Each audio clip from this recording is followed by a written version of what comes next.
They did themselves a disservice, There's a lot of comparison with you and Naomi. We don't have beef. J-Hope is my favorite. I love J-Hope. That's why I pat my afro. Yes. Well, it's straight right now, so but... Welcome everyone to Ring the Bell. This is DS, and today we are here with the marvelous, the Afrolicious MJ Jenkins. How are you? Hey. I'm doing good. How are you? You look amazing. Ooh, thank you.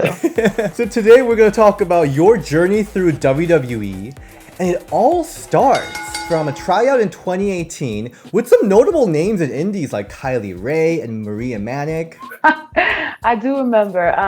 Even Killer Cross was at my tryout too. Oh. It was very grueling. Like, I remember after the first day, I literally took an Epsom salt bath and I was still sore the next day. And I was just like, oh, I went in there, one of my best friends, he dropped me off and I just went in there. Like, I just had this feeling. He's like, hey, how do you feel? Are you ready? And I was just like, I'm ready. I went in there well prepared, like in one of like the best physical shape, I've been in, and mentally I just had this thing in my mind, like no matter what, I'm going to keep going, and no matter what, by the end of this, every single person is going to love me, and they're going to know we have to sign her.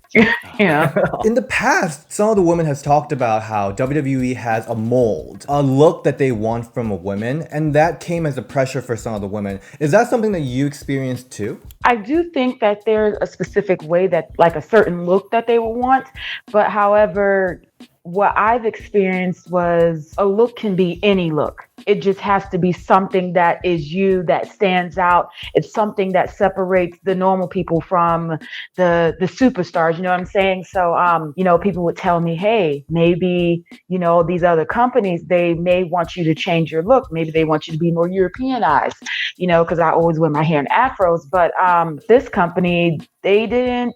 I didn't receive any pushback regarding that. In fact, they encouraged it, and they liked that I was different, from my hair, from the way that I, worked in the ring. This just makes you unique, and we like it. So I never was told to change it, despite what other people thought major companies would want from me. The first time that we all got to taste a whole lot of women was Mae Young Classic, and we instantly all fell in love with you. What was your experience competing in Mae Young Classic? It was like so incredible. It was like a chill coming through your spine. I felt so proud of myself because the year before, I was like, I'm going to be in the Mae Young Classic next year. Like, I know this is what I want. I bust my butt. I did everything I could possibly to make sure that everyone knew who MJ Jenkins was. Once I got there, it was like, hell yeah, I worked my tail off. I deserve this, and I've proven that I'm capable of being in this tournament, and I'm capable of being, signed to this company and being a superstar. So it was just like a lot of my hard work and the traveling on the road. And, of course you hear this all the time. Everybody's like, yeah, everyone's been working hard. Like, no. And I don't know if but when you're, a minority, you have to work twice as hard just to get a piece, just to even get recognized. Totally. Nothing about me is mediocre, and it's never been. It just meant the world to me, and it was a very proud moment because like a lot of my family got to see it too. And you were already signed with WWE at that point, right? Yes. You were signed with Io Shirai and Deonna Purrazzo. Is there any sisterhood with your, what do you call it, like a signing buddy? Yeah. So what was interesting is like me and Deonna were like at the hip of each other the whole time. Like if we need to go upstairs, we'll go upstairs. Oh, hey, you need gym. Let's do this. Let's do that. Like we were, hey, let's go in the promo room together. Okay. It just felt good too, because Deonna and I, we worked with each other on the independent scene too. So when we saw each other, we were like, yes, we did it, and we're still like cool to this day. I just spoke to her the other night. The people you come in with, you tend to form like a special bond with them, like Denzel Dejournette, we were the class that came in with each other too. So we're, as far as like them, like we're close, and we've always had like each other's back, whether it be supporting each other, whether it be constructive criticism, whether it be, hey, how you doing? What you doing today? Let's hang out, things like that. And it seems like you're really close with Rhea Ripley, the one you had a match in Mae Young Classic too, right? We're not close, but we have this thing, she would always just like poke fun of me at certain things, and I would always like poke fun at her at certain things and just, get on her nerve and everything. And it's interesting the way that, the cameras like captured everything, that goes on. So I recently posted a picture like, this is our relationship, and she messaged me like, yeah, you know what it is. And I'm like, go away, I hate you. What is it like seeing her become that it girl of WWE recently? It's almost like I knew it. From working with her in the Mae Young Classic, seeing the way she carries herself, the way that she trains, she's really someone that is about this profession. So I was right there when it all happened, and she came out to the crowd and was like, to my face. And I was like, get out of my face, and it was captured on the WWE network as an exclusive backstage. And I was just like, this girl. So, it was like a really proud moment, but I was looking at her like, just gave her like the stink face, like, yeah, Everyone fell in love with you from that one match, but unfortunately it was one match. Like, how did you feel learning that it was like one match? I'm saying, I feel like they could have let sister shine a little bit more. You know what I'm saying? Like, come on. They did themselves a disservice, you know what I'm saying? Totally. But the great thing is, I didn't need all the matches.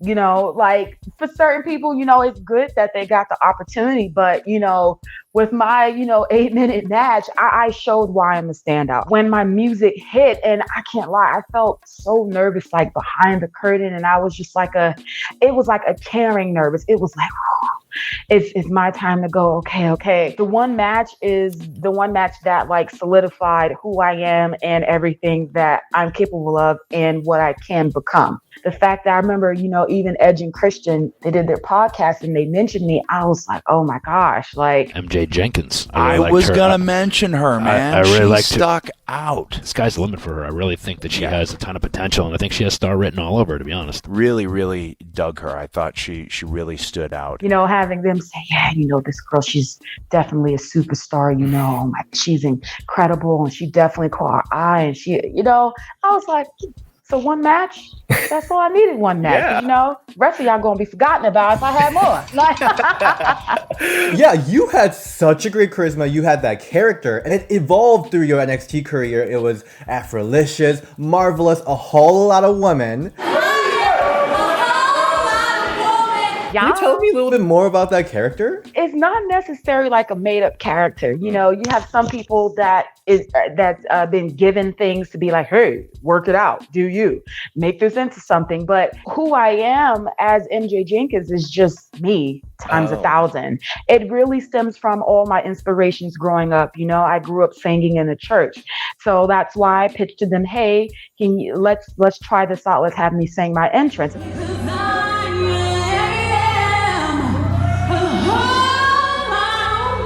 Once I did it, they were like, if we were to put this on TV, this is something, it's just going to be great. Like, you don't need everything to be a superstar.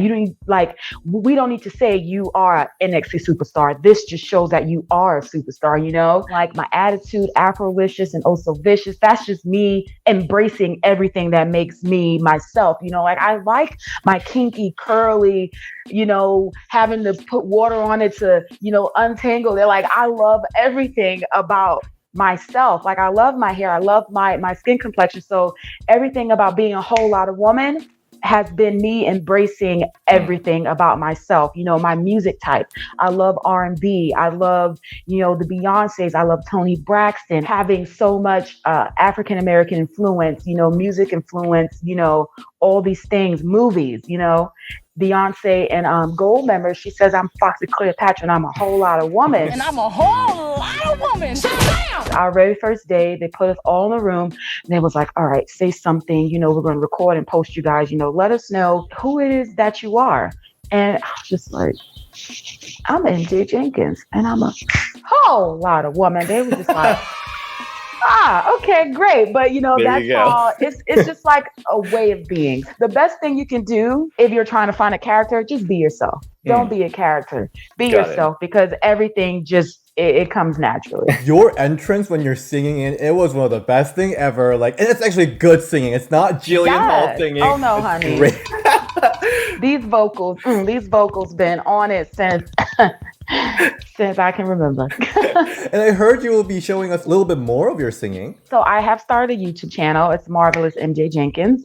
And on this YouTube channel, I'm going to start doing covers. A lot of people know that I sing, but a lot of people don't know the vocal range that I have. Sooner or later, you may see a little single or something from me. You know what I want to see? What? I heard you're a K-pop fan. Oh my God. So a K-pop cover maybe? Okay, yes. I would totally do a K-pop. Yes! Yes. Oh my goodness. I would probably need to do like a questionnaire and be like, what song should I cover? I would definitely do that. I didn't even think of that. Who do you stand? Oh my gosh. So BTS, yes. I've come to all their concerts, like, and this is when they first came, even before when they were on like the American Music Awards, before they started blowing up. You're like OG. I was there, like boom, boom, boom. Like I would go to New York City when they were in Chicago. I went to Chicago. Yeah. When they went down south, I went down south. Oh man, I love those boys. J-Hope is my favorite. Yes. I love J-Hope. Wow. J-Hope and Rap Monster, they're my favorite. I love them so much. I was fans of like 2NE1. They disbanded, and I went to see them in concert too. So sad. I remember Big Bang. Oh my God. Oh I went my to see God. Big Bang too. The scandal.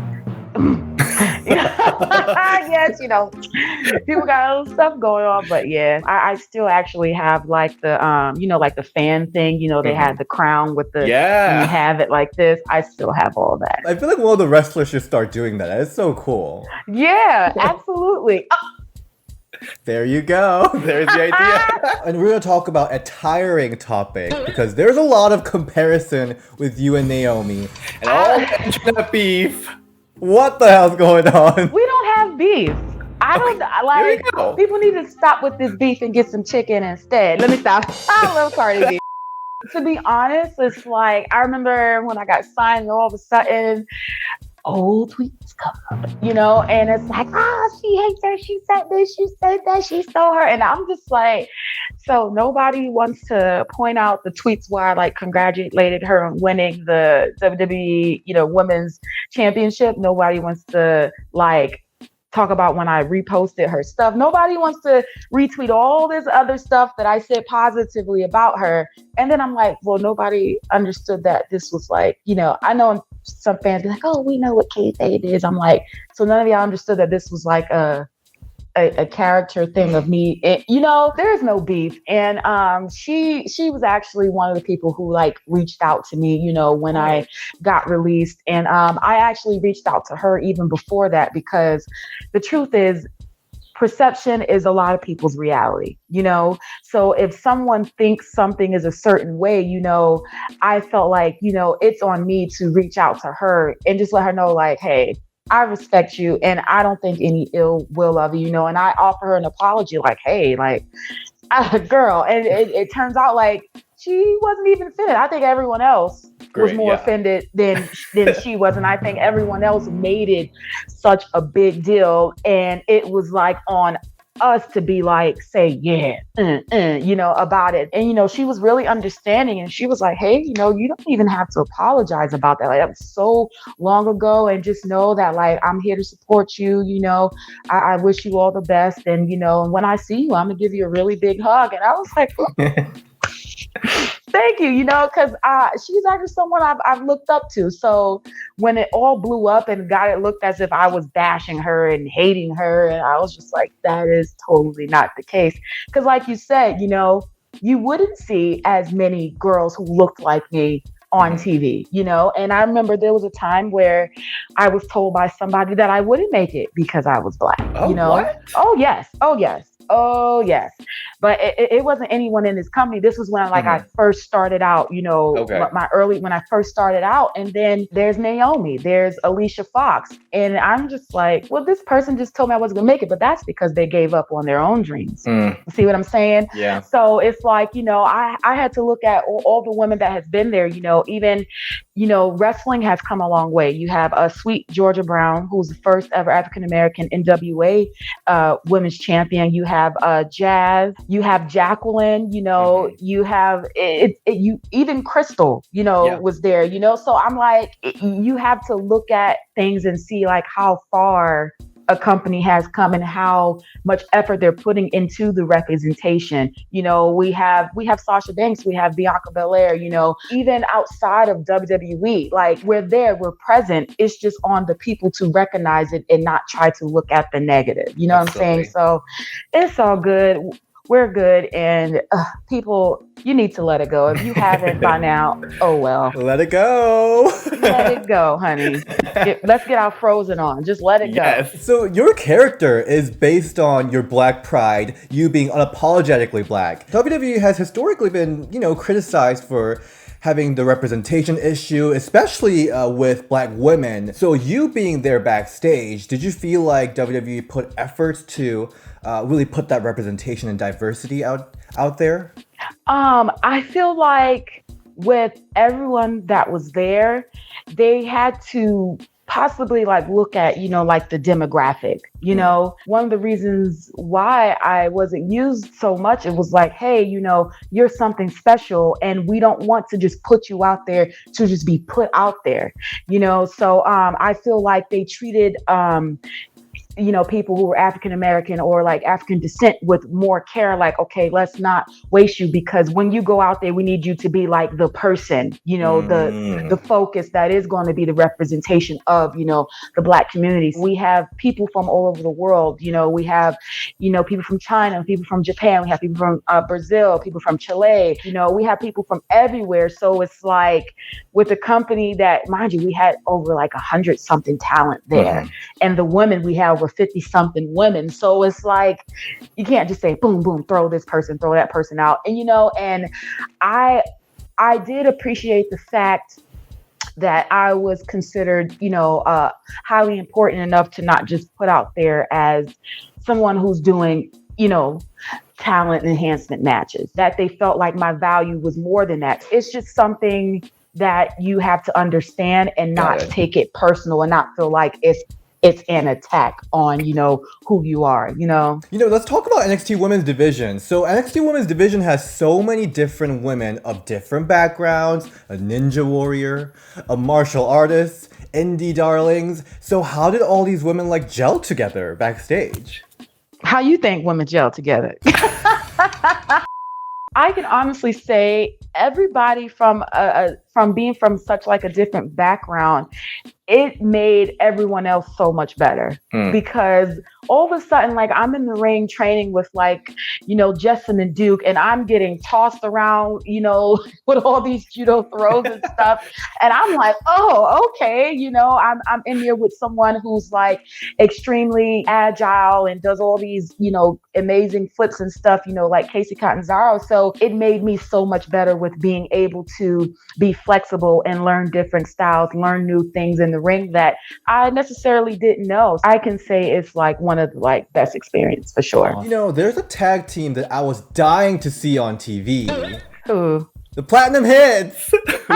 We're Platinum Hitz, and we beat down chicks. Ow! You and Briana Brandy. I mean, I was waiting for that to be on TV, but obviously it didn't. So annoying. But tell us a little bit about how that all developed. This came because a certain someone wrote up a report that, hey, MJ, because she sings and, she has the musical act. I'm going to be recording my own walkout song, so be ready for that. It's going to be straight fire. Briana, she's done some rap, so why don't we put them together? And it was just out of nowhere, we get a message saying, hey, we want you two to do this and do that together. And we're just like, what?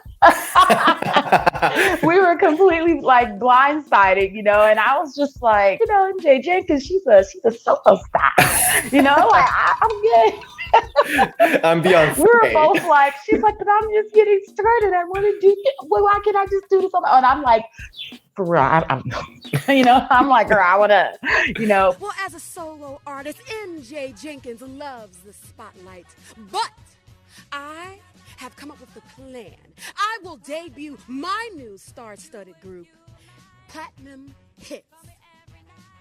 And these hits don't stop until these chicks' bodies drop. After like 1 or 2 days of us being like, oh, okay, it naturally, because we're friends and we're both creative and we're both gifted, it just came together so quick from brainstorming, doing promos together with the idea of Ryan Katz. It's like, MJ, just you in a girls group before, just introduce this as your new group and we're gonna, trust me, it's gonna be great. So it was like, hey, there may be opportunity, because like you say, it's all of us there. Mm-hmm. But now we got to focus on what can be the best opportunity for you and for somebody else. There's singles and then there's tag teams. We need some tag teams. Yeah. So from there, we just got together, brainstormed a few promos, and then we had a few matches. It would be so funny, her and I, we were literally at the PC working on our entrance. We were like getting out the moves, the part when I sang spotlights glaring, we ain't sharing because we are. And then, we would turn our backs and I would pass the mic and she'd go Platinum Hitz and we beat down chicks. All that together with, my entrance. And then that last line, just everyone, like the whole audience erupted. Oh. And it was like we only had 2 matches, and it was something that would have been extremely promising in the near future had it, stuck itself out. But then again, you never know. And what was the talk about track list? So this is once again us brainstorming stuff. There's this move that we put together. The funny thing was we were just practicing it over and over and over. Mm-hmm. And, Mickey James was there and she was like, why don't you do it this way? Why don't you try to do this and this? And we were like, oh, okay, let's do it. And we picked the person up on our shoulder. They'll be sitting here, mm-hmm. and we just would drop to our butts and then we flatten them out and they would take a face back. And we was like, this is going to be called the Hit Maker. And anybody who takes this move is now going to be on the hit list. So each person was like track number 1, track number 2, track number 3. So that was like our thing. Like, you know what? Once we get to you, you're going to be track number 2. You're going to be number 2. You're going to be number 3, number 4. And that's how the hit list came. It's like people we wanted to get in the ring with. And, that weekend before all the quarantine and everything started, we were supposed to be facing Casey Catanzaro and Kaden Carter. And we were like, we did a promo like, yeah. She became track 1 on the hit list when we flattened her out with the Hit Maker. We made Kaden Carter track 2. Oh, yes. Carter's going to be next. And then, we are robbed. I'm calling the police right now. I'm so annoyed. My favorite photo shoot of all time in WWE, the Black History Month photo shoot. Yes. Tell us about how that came about. So this was Bianca Belair's idea. She's very strong on, Black culture and, supporting Black businesses, supporting, Black women. And the truth is there's so much of us there.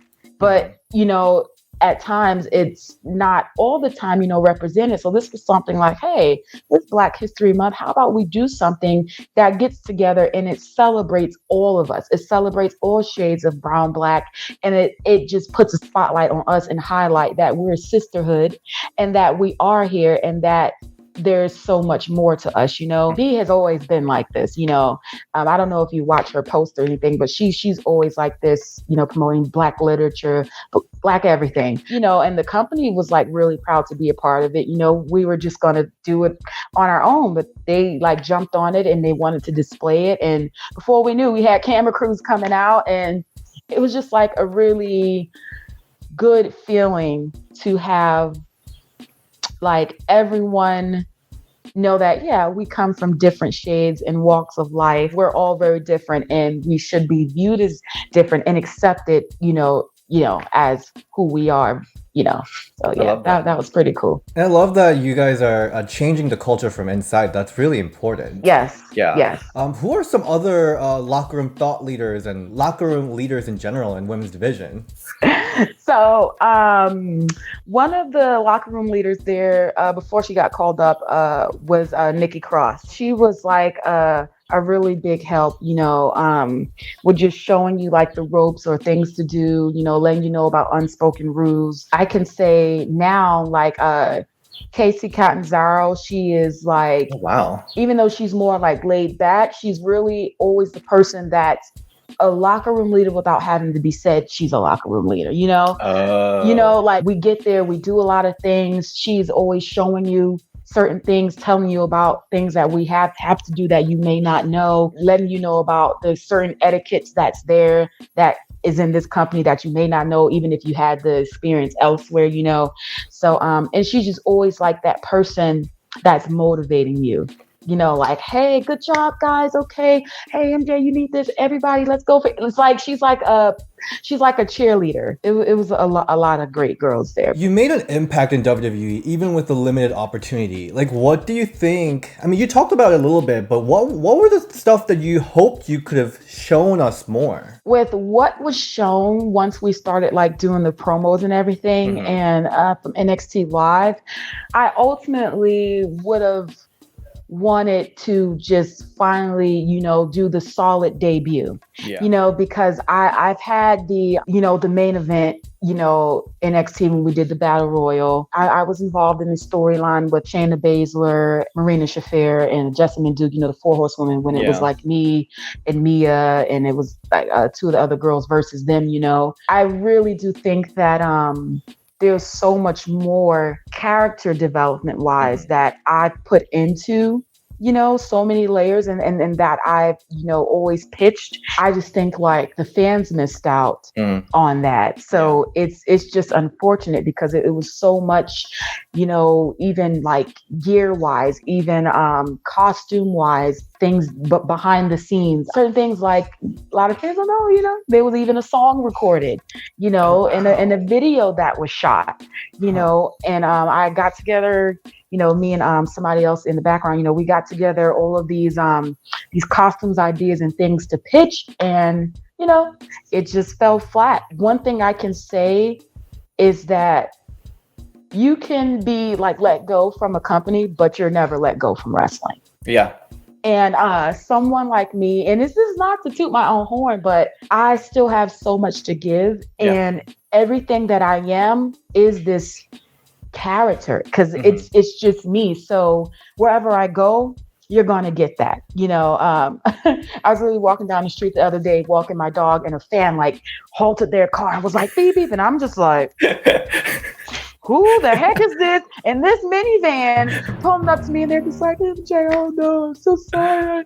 Yeah, where you're gone. And I'm like, I ain't going nowhere. If you're wrestling, you're going to see me and you're going to get all of MJ Jenkins, the Marvelous One, a whole lot of women. So what is next for MJ Jenkins? Let's pick 3 women that you've been looking at outside of WWE that you are dying to go in a ring with. So I have never gotten the chance to wrestle Jordynne Grace. Oh, nice. Right. Even though we were on the independent scene, we're in the same locker rooms, we've never gotten the chance to touch. Definitely Jordynne Grace, Penelope Ford. Yes. And man, there's so much people. Maria Manic. Yes. Okay, very good one. I've seen so far as how she's evolved, and we did work together before, but we were like tag team partners, so I would definitely love to see how that would definitely turn out. And I know she like hung up her boots, but I would love to give it a go with Gail Kim. Yes. Yes. Gail Kim, my Korean sister. Yes. Tell me a little bit about your experience with Gail. You've worked together in Impact, right? Yeah. So Gail, oh man, Gail like called me up and she was like, "Hey, MJ." I'm like, "Hi." She's like, I'm so sorry to bother you. And that I'm like, you bother me? Like, I'm just like, Gail, no. This is you're not bothering me. She's like, oh, okay, I know we've been calling because we kept calling each other and missed each other's phone calls. And I'm like, Gail, you can call me as much as you want. You are Gail Kim. And, she offered me the opportunity to, to work with Impact Wrestling. I was supposed to only have one match. And then the one match turned into so many matches. And then so many matches turned into Jeff Jarrett meeting me as soon as I get through the gorilla. And basically hey, we want to sign you. Like, you did great. I think you have so much potential. And you took that 22-hour bus ride down here. I was like, yeah, it's fine. No big deal. He's like, 22 hours bus ride? Yeah, I was living in New York City at the time. It is nothing because I've been up and down all over North America, in Canada, and I've done that on my own dime. Wow. I've done that with friends, Raylan, we've always traveled everywhere, Solo Darling, we've always traveled everywhere, Sonia Strong. I've always been doing that. So it's like to have someone that you looked up to, someone that you watch, and then they call you and say, hey, I believe in you and I like what you are and I like what you do in the ring. Come here, to turn into something. And for it to be recognized, it was one of those moments like, yeah. Love it. Undeniable. Yes, absolutely. Yeah. That's why I pat my afro. Yes. Well, it's straight right now, but So MJ, what do you have to say to your fans who've been loving you throughout all these years? Man, I just want to say thank you. Like, for real, just thank you for all the support and not just that, like the uplifting words, because some people say, oh, sticks and stones will break my bones, but words will never hurt me. That's not true. Words stick. Words have an effect on people, and it's been like a lot of things I've been going through, with personally, and, being away from family members, my mom, she just turned 75. I was unable to go to her birthday because she's still in New York City. And then, a father figure of mine passed away, but just them like condolences and positivity that they've been giving me. Like it's been really good. And it's helped me when I have those moments to where I'm just like down. So just thank you. Continue supporting me and I'll continue to give you my all and the best. And the best has yet to be fully shown. There you go. Also, where can we go support you? Yes. Yeah, so I have a website and it's called awholelotofwoman.com. Yes. Mm-hmm. Right there, I have t-shirts that comes in multiple colors. I have coffee cups. I have posters. I also now have MJ Jenkins at Big Cartel, and that's where you can buy 8x10s and I sign and autograph it. I love it. Give you a personal message. I'm also on Cameo, Real MJ Jenkins there. So if you want to talk with me one-on-one and get a video chat, hey, you can have that too. So just thank you. And that's how you can find me. All right. Thank you so much for this time. And we're looking to see more marvelous things coming from you. Yes.